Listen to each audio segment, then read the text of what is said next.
Pala. Sa muffins. Hindi din ito flowers. Akala ko flowers. My goodness, ang dami oh.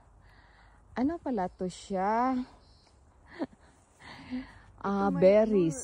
Saskatoon berries ang pangalan. What eh? Yung rhubarb, mahilig ka? Hindi masyado. Kasi ang mami ni Jan, maraming rhubarb. Ganito yan siya oh. Yan. Pero, yung ano ba?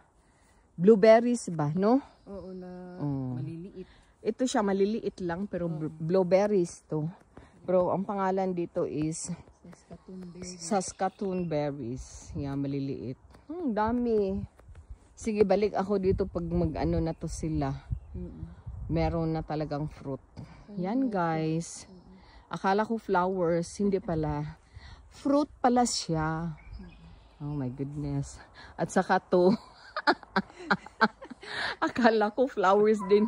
Sabi ko, oh ang bango. Oh my goodness. Apples din pala.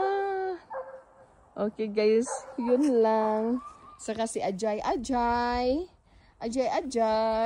So cute si Ajay. Yun.